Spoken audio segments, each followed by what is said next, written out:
primeira epístola de Pedro, capítulo 4, verso 10 e 11. Servi uns aos outros, cada um conforme o dom que recebeu, como bons dispenseiros da multiforme graça de Deus.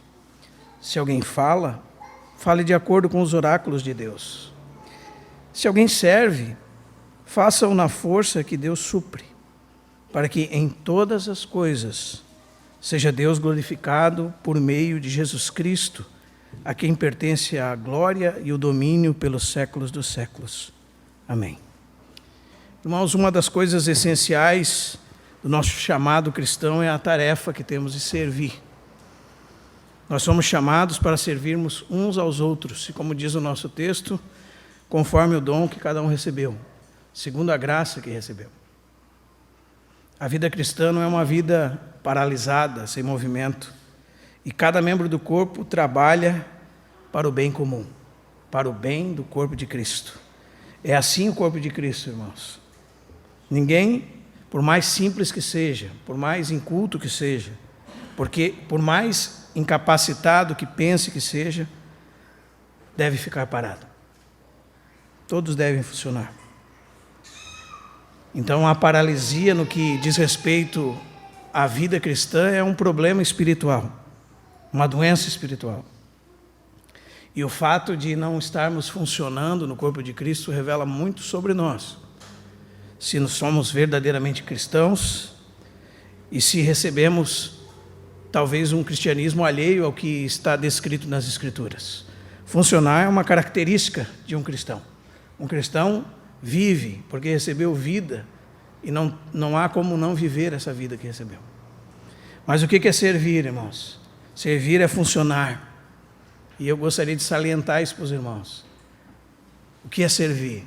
Servir é funcionar fazendo uso daquilo que de Cristo recebemos, para o benefício do corpo de Cristo.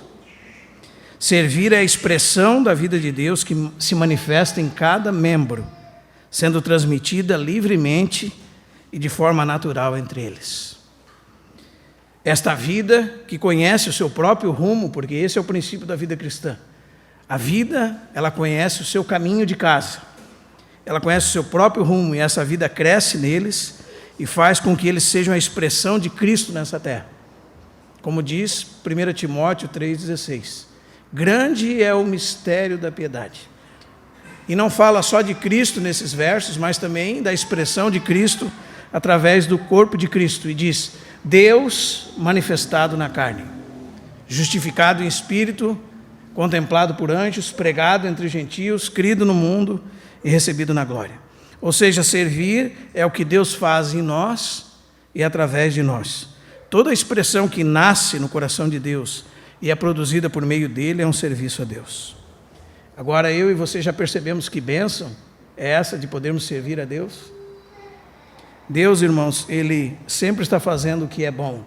Aliás, Deus não faz nada que não seja bom.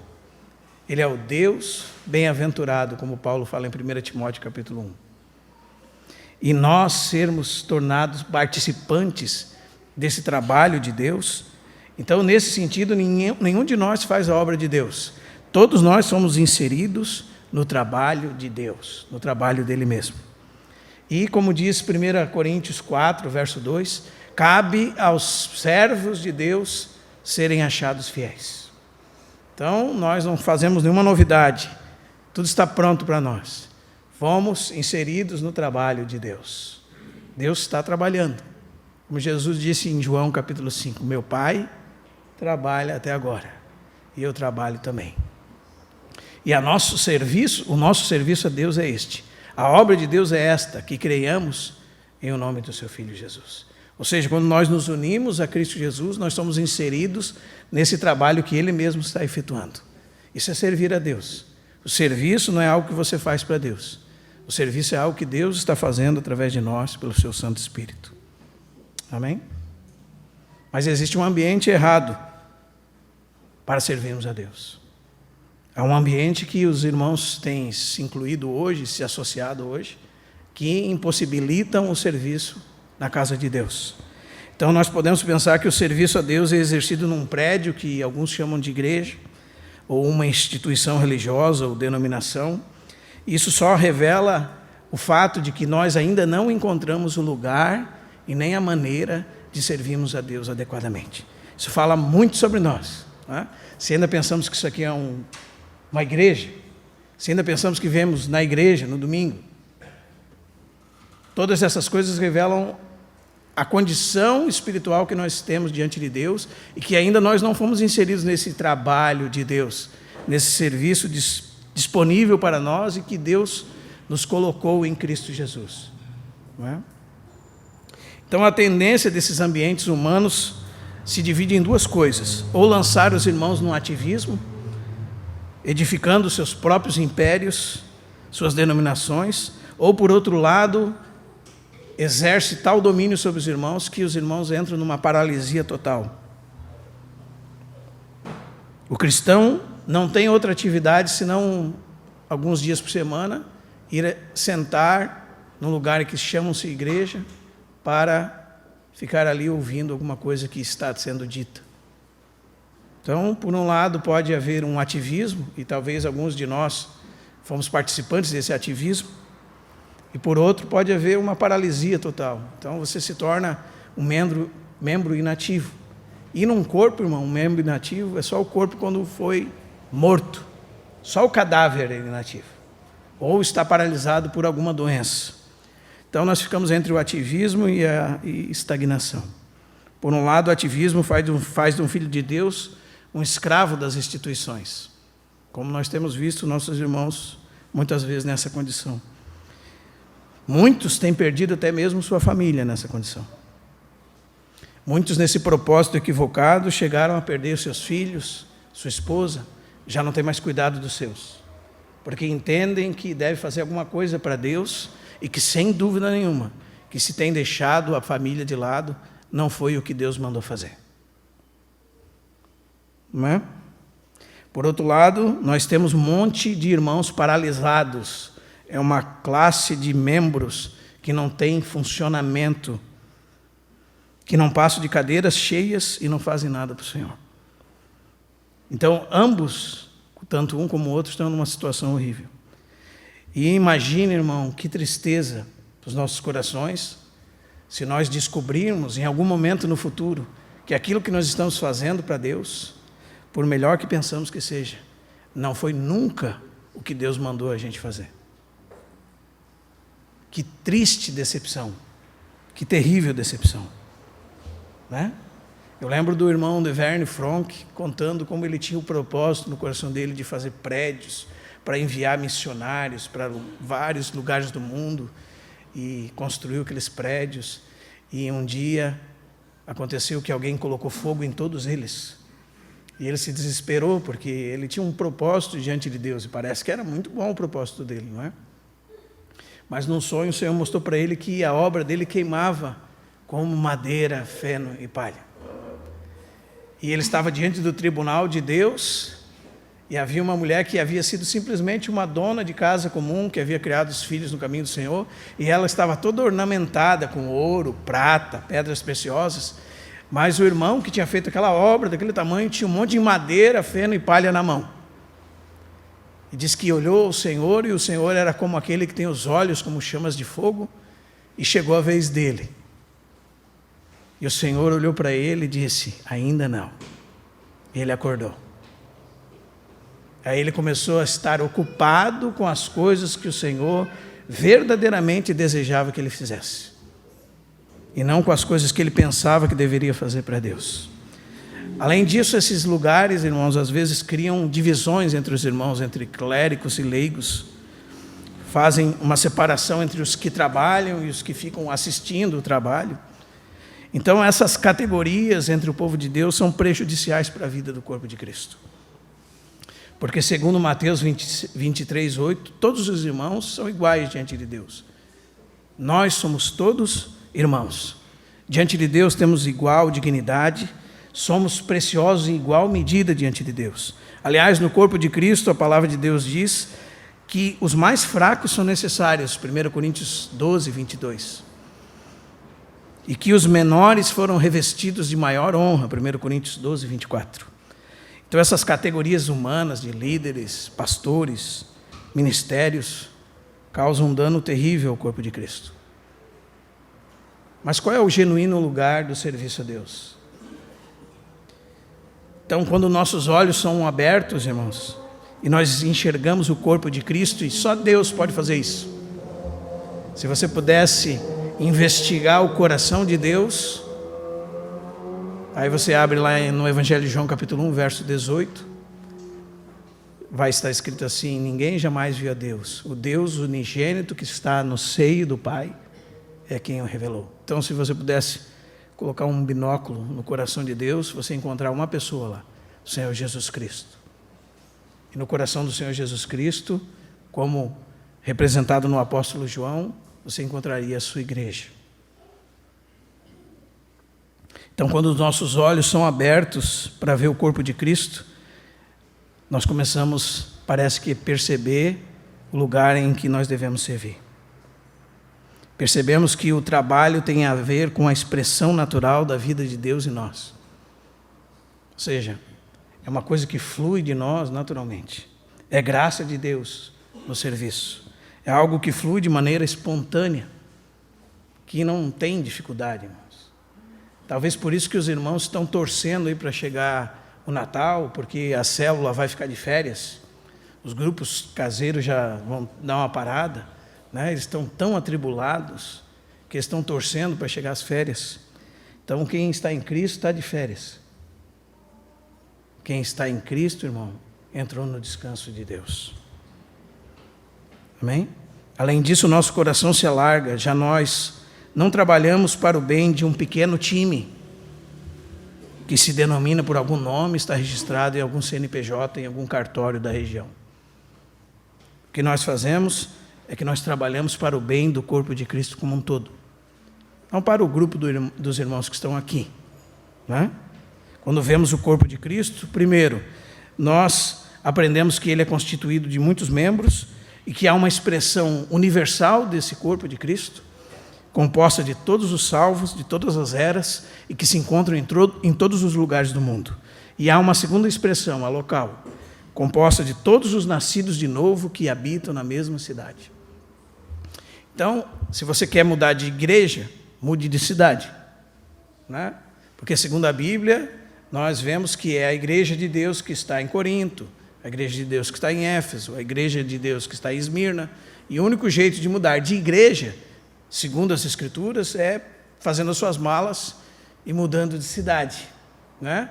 Porque a igreja tem sua expressão universal, composta de todos os membros, de todas as eras, ou seja, de todos os tempos, os que já partiram, os que estão vivos, e em todos os lugares do mundo, mas a expressão menor da igreja é local. Todos os nascidos de novo numa mesma cidade. Com todas as implicações que isso oferece. Porque existem muitas coisas práticas que surgem dessas verdades.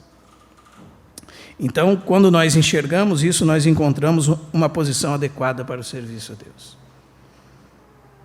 Então, muitas vezes, a disposição do coração é correta, mas o ambiente do serviço está errado. Ele já foi elaborado por seus líderes, muitas vezes, para paralisar aqueles que genuinamente querem trabalhar para Deus e para fazer funcionar aqueles que estão trabalhando em prol dos seus próprios reinos. Então, quando nós temos os olhos abertos, esse ambiente realmente está propício para nós. Esse é um ambiente correto de serviço a Deus. Neste ambiente não há lugar para individualismo. Não importa quem vai pregar, irmão. Não importa quem vai cantar. Não importa. Falava isso para um irmão que estava com um problema na sua localidade, de alguém que se dizia obreiro, e dizia que os irmãos haviam de reconhecê-lo como obreiro. E precisava que eles falassem, porque senão eles iam estar pecando e havia prejuízo no corpo de Cristo se ele não falasse. E o irmão perguntou para mim: irmão, eu estou pecando? Porque os irmãos entendem que enquanto ele não for realmente, enquanto ele não der testemunho de que é um homem de Deus e que haja recomendação para ele da parte dele, é melhor que ele fique sentado entre os irmãos e com a boca fechada. Aí eu respondi para o irmão que se ele é um obreiro, a primeira coisa que ele precisa saber é que ele não passa de um irmão. E ele não deve requerer nada de Deus, dos irmãos para ele, melhor dizendo. Porque tudo é do Senhor. E é o Senhor que fala à igreja. E o Senhor não precisa dele. O Senhor não precisa de nada, nem de ninguém. E é o que fala em 1 Coríntios 4. O que te faz sobressair? O que tens tu que não tenha recebido? E se recebeste, por que você age como se não houvesse recebido? Então, no corpo de Cristo, quem fala é Cristo. E realmente nós precisamos ganhar o ouvido das pessoas. Não é? E se você não conhece a minha família, como eu trato a minha esposa, meus filhos, é melhor que você nem me ouça mesmo. Nem nenhum outro. Nessa condição.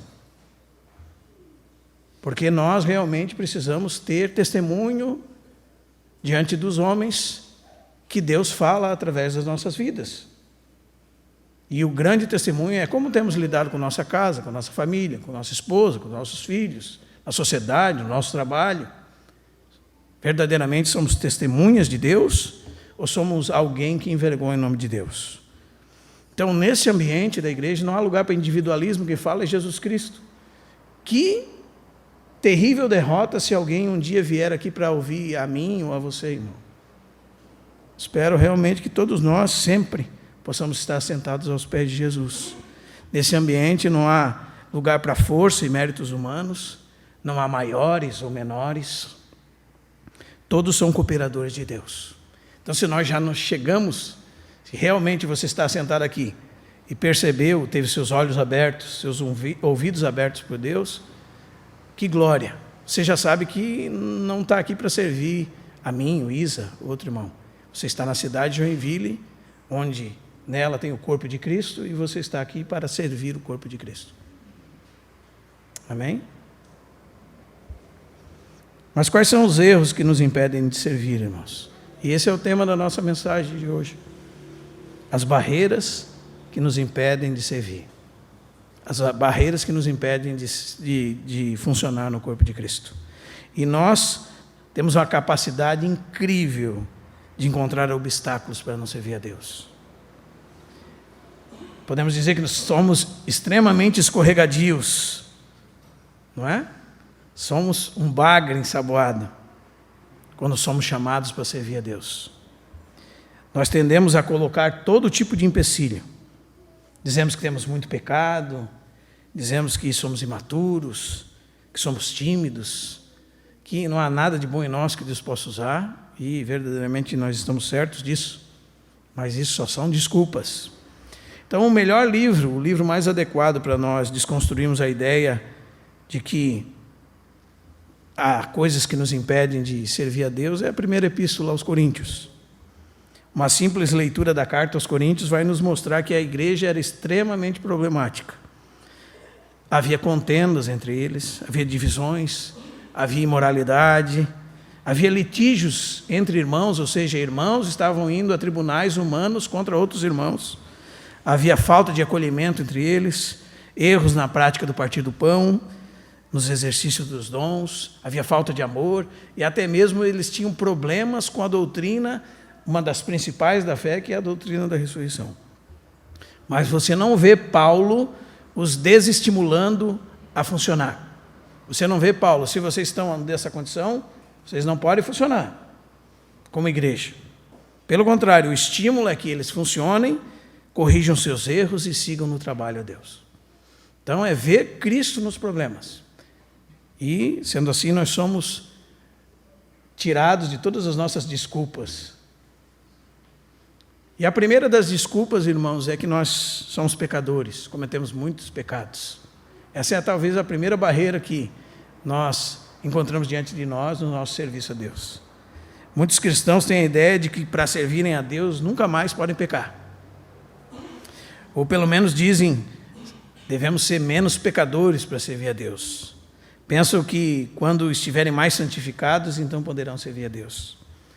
Sem dúvida, irmãos, os nossos pecados devem ser tratados. E são questões sérias. Nós não devemos brincar com o pecado. Devemos lidar seriamente com ele. Devemos deixar o pecado, buscar a santidade e seguir em frente. O pecado na vida do cristão, irmãos, é um acidente de percurso, não um hábito. Amém? Um acidente de percurso. Porém, nós sabemos que não vai haver perfeição nessa vida.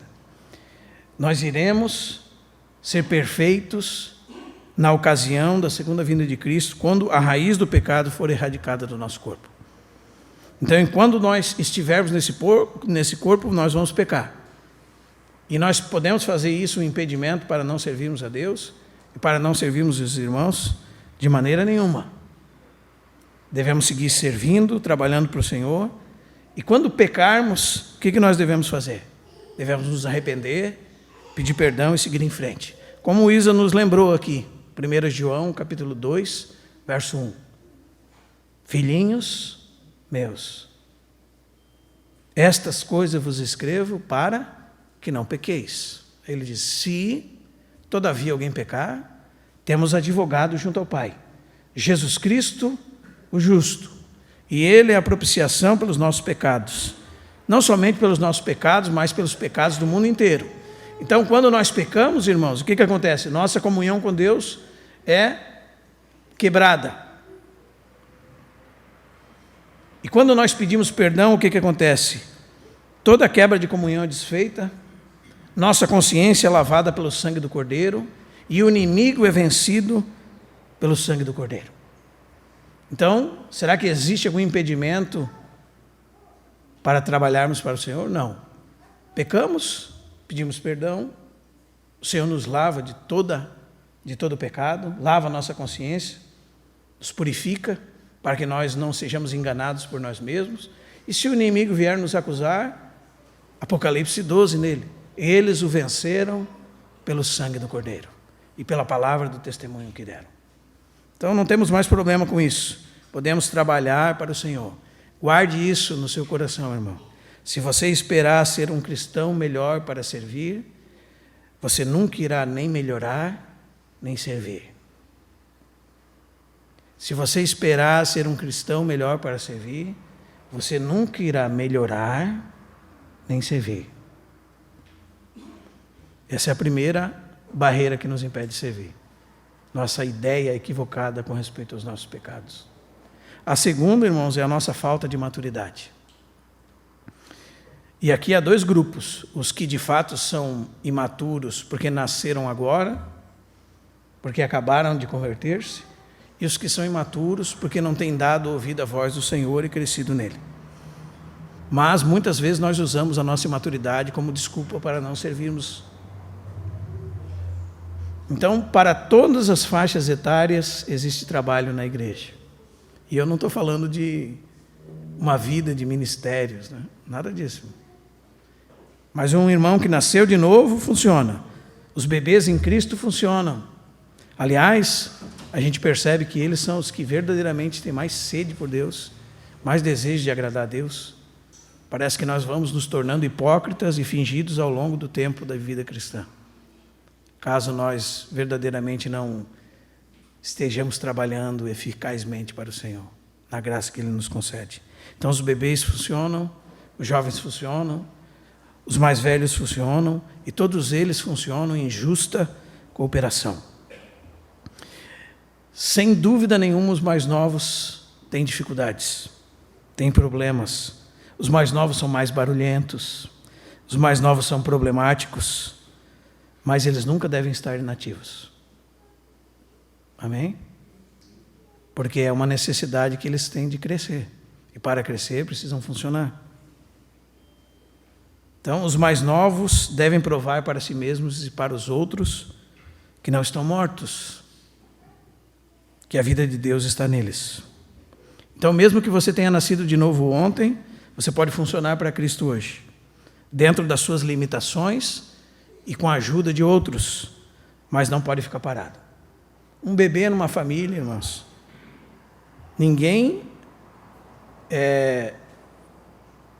todos percebem a sua presença, não é verdade? Ele fala. Ele fala, não fala? Ele não sabe falar direito ainda, mas ele fala. Ele come, ele participa de todas as coisas da família, ele sempre está lá. Ele é um membro jovem da família. Então, se você é um recém-convertido, o que você está esperando para colocar o ombro e servir a Cristo?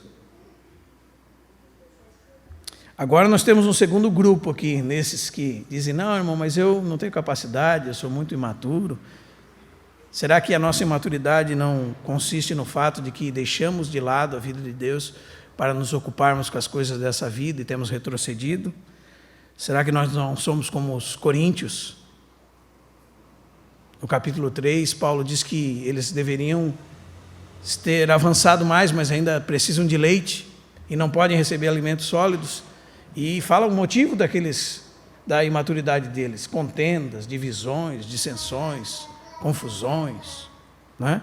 Ou será que nós somos como os destinatários da carta aos Hebreus, no capítulo 5, que fala que eles deviam ser mestres já no tempo que havia decorrido, mas ainda precisavam de ouvir sobre os princípios elementares da doutrina de Cristo. Esses não podem servir? Podem, devem servir. Paulo diz em 1 Coríntios capítulo 3 que eles devem abandonar as coisas que os paralisam na fé, devem fazer a obra de Deus com cuidado, e ainda ele diz para eles assim: cada um veja como edifica. Então eles devem funcionar? Devem funcionar. Portanto, mesmo que a imaturidade seja ou por tempo de fé, você nasceu de novo ontem, ou por descuido com a fé, todos devem funcionar. Amém? Se você servir, você vai crescer. Funcionar é uma maneira de nos desenvolvermos. Se desejamos crescer em Cristo, precisamos funcionar. Crescemos muito mais praticando do que ouvindo. Crescemos muito mais funcionando do que enchendo a nossa cabeça de conhecimento. Em terceiro lugar, alguns colocam uma barreira ao seu senso de incapacidade. Irmão, eu gostaria muito de funcionar, mas eu não sou capaz de fazer nada. Eu não tenho nada para oferecer. E esse erro também pode ser por dois motivos. Uma é que essa pessoa pensa que ela tem que agradar a Deus pela força do seu próprio braço. Então, como ela percebe suas misérias e defeitos, e ela pensa, eu não sou capaz de servir. Por quê? Ela pensa que a capacidade vem dela. Mas, por outro lado, ela pode ser alguém mais esclarecido nisso. Ela pode dizer assim, não, realmente eu sou incapaz de servir a Deus, porque a Bíblia diz que o homem é incapaz de agradar a Deus por si mesmo. Então, o que eu vou fazer para Deus? Se nada do que eu faça pode realmente ser feito para agradá-lo. E na minha própria força eu não posso servir a Deus. Então, os irmãos percebem como nós somos especialistas em dar desculpas. Por um lado, nós pensamos que podemos servir a Deus com a nossa própria força e não servimos, porque pensamos que podemos servi-lo com a nossa própria força. Por outro lado, a sua desculpa pode ser, não, irmão, eu sou incapaz, eu sinto o meu despreparo, eu vejo que ainda não é a hora. E esse é o mesmo engano. Por quê, irmãos?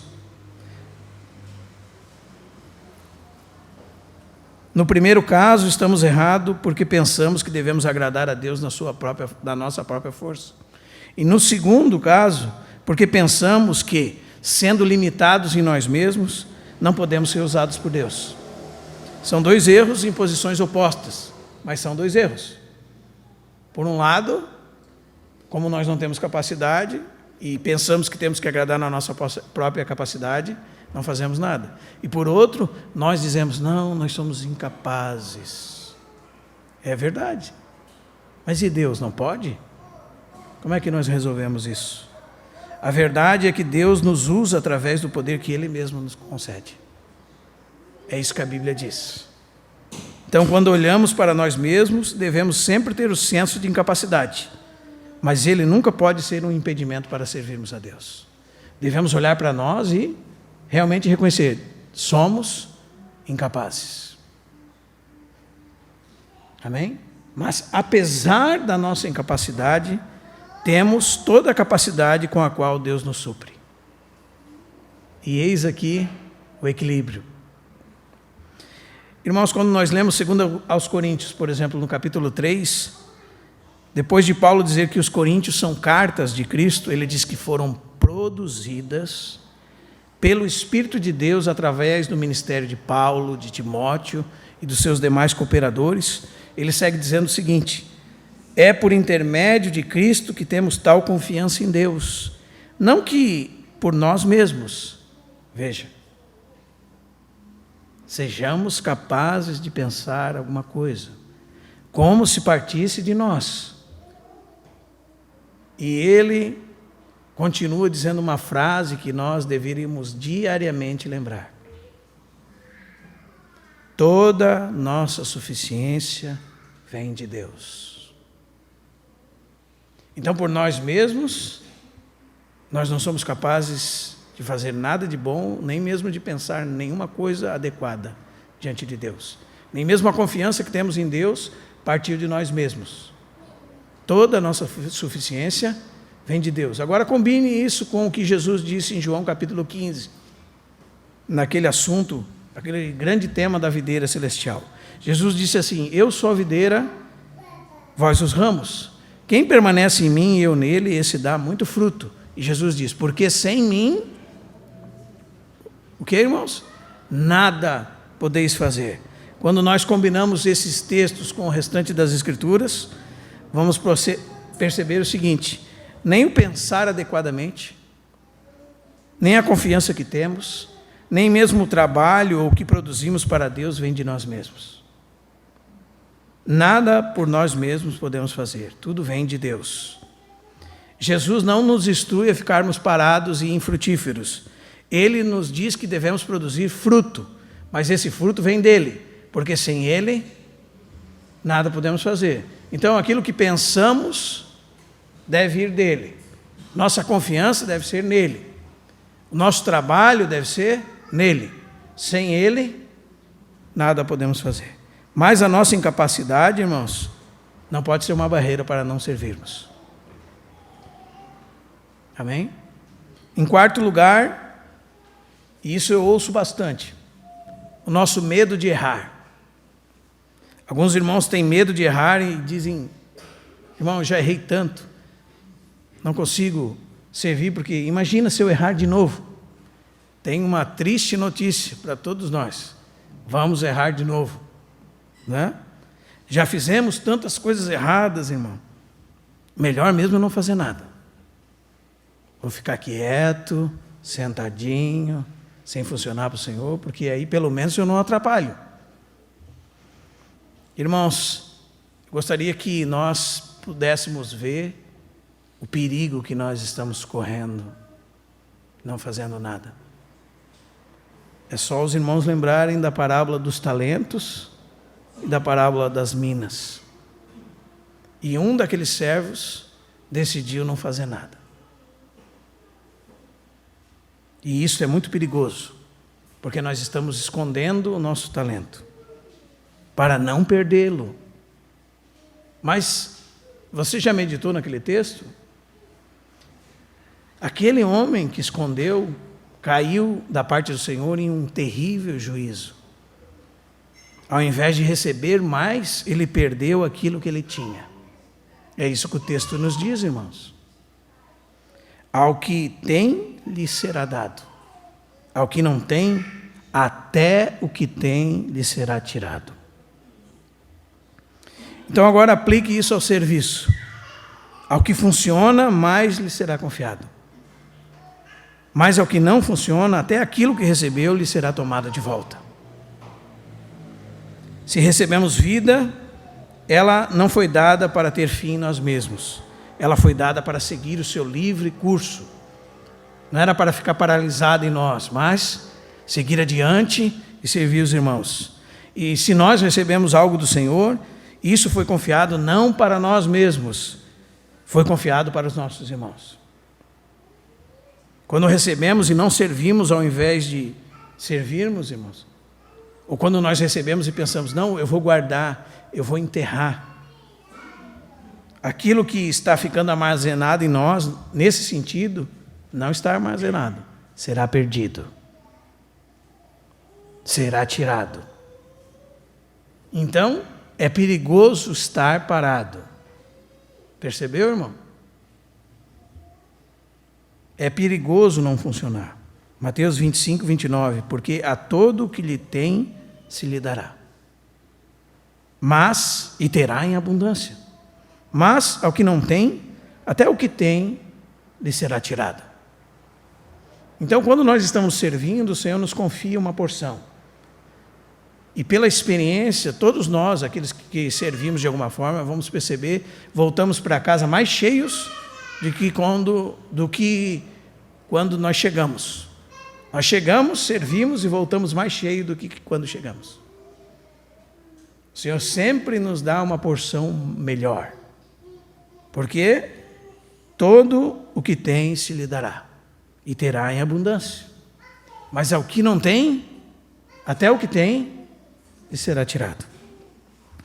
E quando os irmãos comparam a parábola das minas com a parábola dos talentos, vão perceber que há certa diferença. Na parábola dos talentos, existem porções diferentes para cada servo,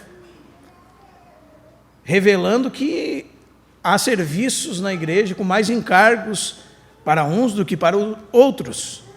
Mas a parábola das minas mostra que cada um recebeu a mesma medida. Né? Ou seja, cada um tem responsabilidade. Ninguém pode ficar sem fazer nada. Então nós precisamos deixar nossas desculpas e funcionar para o Senhor. Em quinto lugar, irmãos, às vezes a barreira que nos impede de servir é o nosso histórico de ativismo religioso. Então, há uma tendência de que nós damos essa desculpa porque estávamos em lugares que, tiravam o nosso couro, como dizem, né? Então, nós, nesses lugares, estávamos contribuindo para o reino dos homens, e agora chegou a hora de ficarmos sem fazer nada. Não é assim? E muitas vezes isso perdura, em alguns casos, pelo resto de toda a vida cristã. A pessoa passou um período da sua vida que ela serviu a causa de Cristo, com as intenções erradas, da maneira errada, e num ativismo religioso. Aí ela percebeu que simplesmente estava gastando toda a sua vida e energia naquilo. Ela é liberta daquilo. O Senhor abre os olhos dela para ver que o corpo de Cristo não tem nada a ver com aquilo. Daí, o que ela faz? Perdura para o resto da vida sem fazer coisa alguma para Cristo. E nós não fomos chamados para permanecer nessa condição. E isso é para mim e para você, irmão. Todos nós. Aquele que tem, lhe será dado. E terá em abundância. Mas é o que não tem, até o que tem lhe será tirado. Amém? Então como é que funciona agora, irmãos? Agora, num ambiente adequado, nós devemos funcionar e servir segundo a graça que recebemos. Não é o que lemos em 1 Pedro 4, 10 e 11? Então, na liberdade que Cristo nos dá, desejando que Cristo seja o centro de tudo, seguindo a direção da palavra de Deus, por meio do Espírito Santo, na comunhão que inclui todos os irmãos, devemos servir e funcionar segundo a graça que recebemos. E os nossos ativismos anteriores não pode ser desculpa para ficarmos paralisados.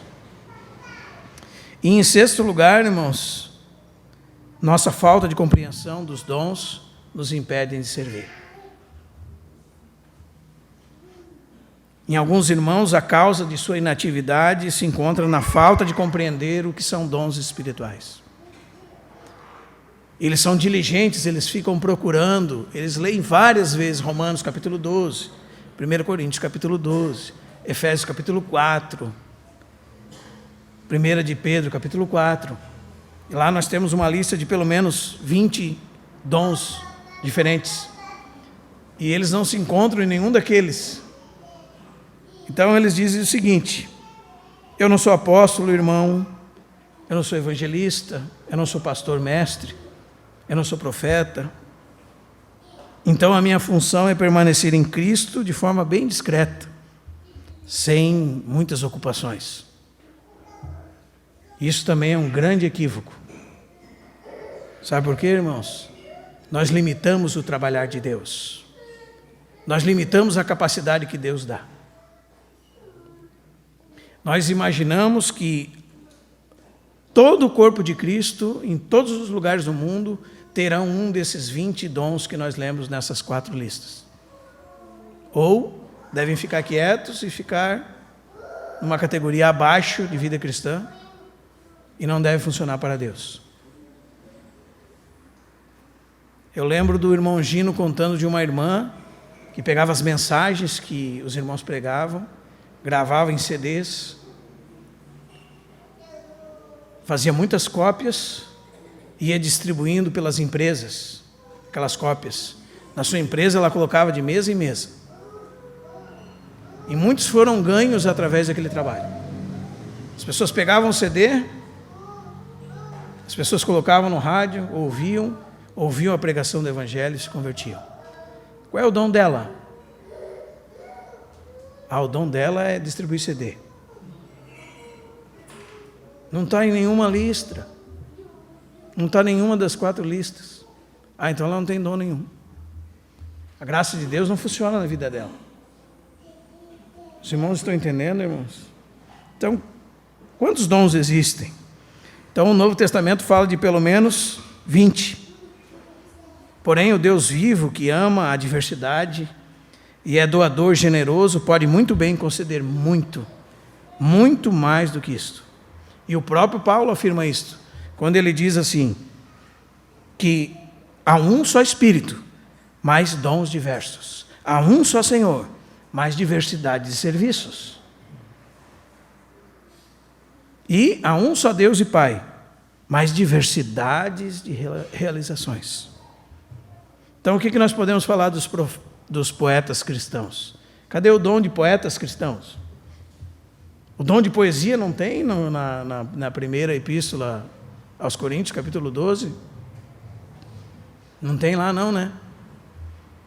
Então, os hinos que Charles Wesley fez foram da cabeça dele, não foram dados pelo Espírito de Deus. Os hinos mais lindos que já foram compostos.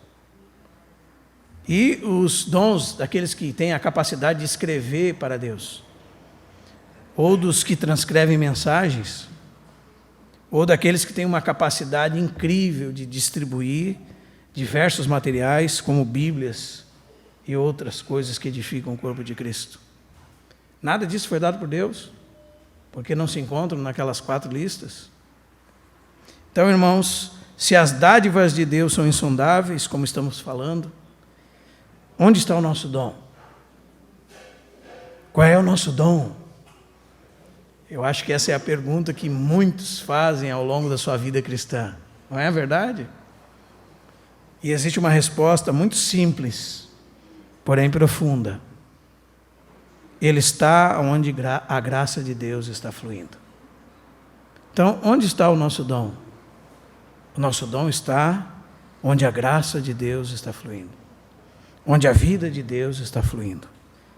Onde os frutos que são produzidos por Ele existem e permanecem.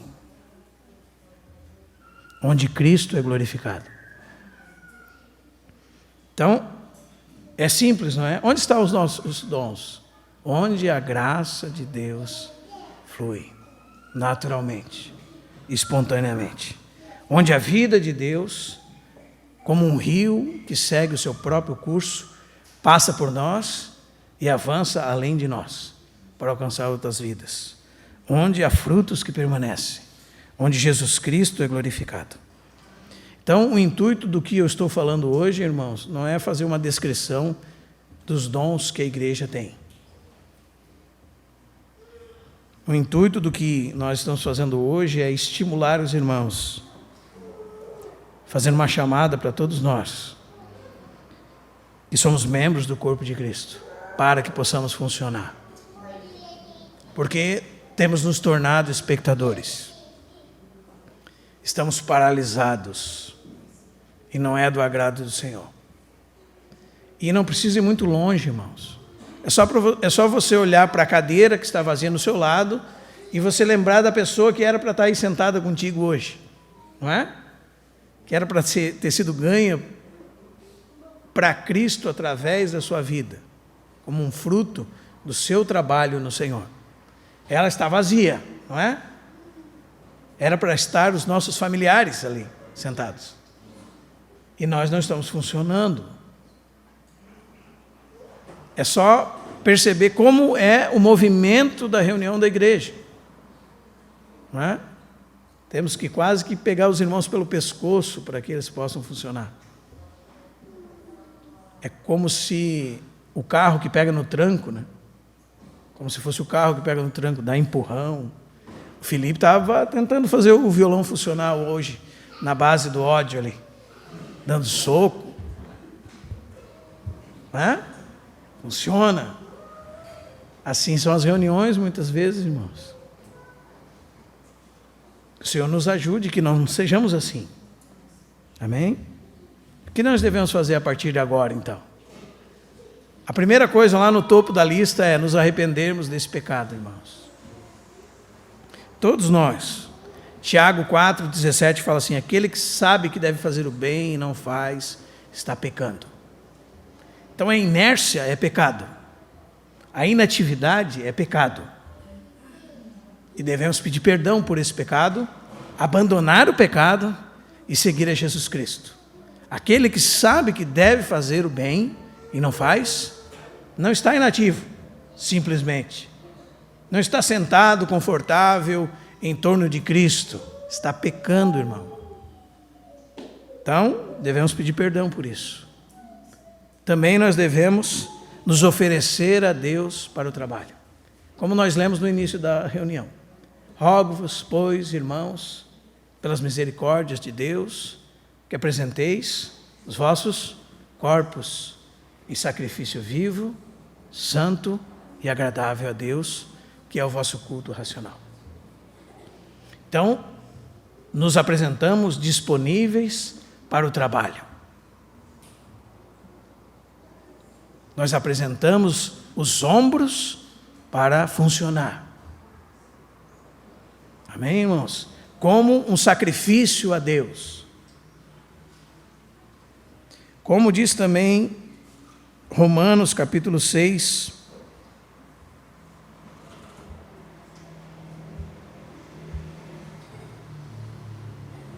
verso 12 em diante: não reine, portanto, o pecado em vosso corpo mortal, de maneira que obedeçais às suas paixões. Diz o texto: nem ofereçais cada um os membros do seu corpo ao pecado. E veja o que são os membros do seu corpo: como instrumentos de iniquidade. Mas oferecei-vos a Deus como ressurretos dentre os mortos, e os vossos membros a Deus como instrumentos de justiça. Então nós oferecemos os nossos corpos a Deus, os nossos membros a Deus, os nossos olhos a Deus, a nossa boca a Deus, as nossas mãos a Deus, os nossos pés a Deus, como instrumentos de justiça. E depois ele diz mais, pouco para frente ele diz assim: assim como oferecesses os vossos membros para a escravidão da impureza e da maldade para a maldade, quando nós éramos do mundo, nosso corpo estava disponível para toda sorte de prostituição, para toda sorte de malignidade, e nós oferecíamos a ele, ao pecado, como instrumentos de iniquidade, instrumentos de impureza. Éramos escravos da impureza. Ele diz assim: assim oferecei agora os vossos membros para servirem a justiça para a santificação. Então agora nós apresentamos o nosso corpo a Deus e tudo que somos e temos a Deus como instrumentos de justiça. Também vamos continuar nos sentindo incapazes. O Senhor queira que nos mantenhamos nessa posição. Sempre nos sentindo incapazes, porque de fato nós somos incapazes. O dia que você levantar pensando que você é capaz de fazer alguma coisa para Deus, irmão, reveja o seu cristianismo. Nós devemos continuar sendo incapazes. Mas podemos lembrar que o nosso trabalho e tudo que fazemos para Deus é na força que Ele nos dá. Então, se nós somos incapazes, tudo nós podemos passar naquele que nos fortalece. Em Cristo, tudo podemos. da boca de pequeninos e crianças de peito suscitasse força por causa dos teus adversários. Salmo capítulo 8. Para emudecer o inimigo. Então, nós realmente somos incapazes, mas em Deus, tudo podemos. Veja como esse versículo é mal compreendido, né, irmãos? Vê, irmão, posso tudo naquele que me fortalece. Carro novo, Ferrari, andar de jet ski. Né? Não é disso que está falando o texto, irmão. Paulo está falando que ele podia passar por fome, por riqueza, por angústia, ser humilhado, ser exaltado. Em tudo ele tinha experiência e tudo ele podia naquele que o fortalecia. Porque a nossa força vem de Deus, a nossa suficiência vem de Deus. Agora, para os irmãos como nós, medrosos, que batemos as canelas, que ficamos tímidos, muitos de nós somos tímidos, às vezes nós somos tidos até por arrogantes, porque nós somos envergonhados, não é? E somos tidos muitas vezes por pessoas que não têm relacionamento. A palavra de Deus diz que Deus não nos deu espírito de medo. 2 Timóteo 1,7. Mas de poder, de amor e mente sã.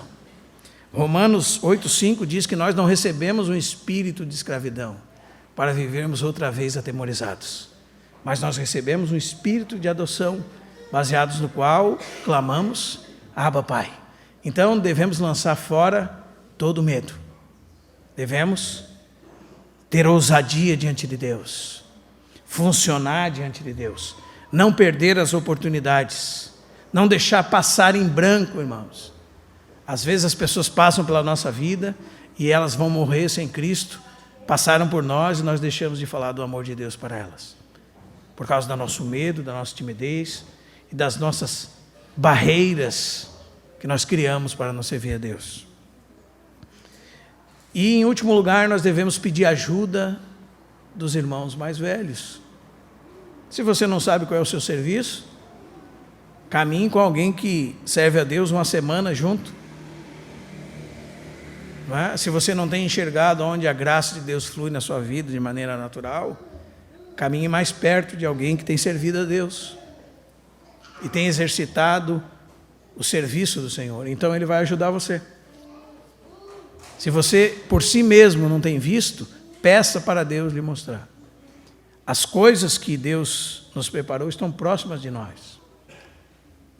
As pessoas que nós precisamos funcionar juntos, Deus colocou perto de nós. Nós, irmãos, que vamos atrás de encrenca para nós mesmos.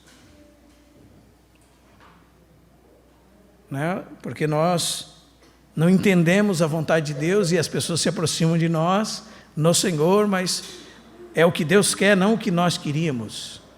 Então nós vamos atrás do que queremos e esbarramos muitas vezes, batemos, nos ferimos, por causa que estamos buscando os nossos próprios desejos e a nossa própria vontade, por causa que nós não entendemos bem o que é o trabalho e queremos fazer segundo o molde do mundo. Mas o trabalho de Deus é nos moldes de Deus, pelo Espírito de Deus. E o Senhor nos ajude a tirar tudo da nossa vida que nos impede de servi-lo. Amém? Proclamamos, Deus, tua palavra.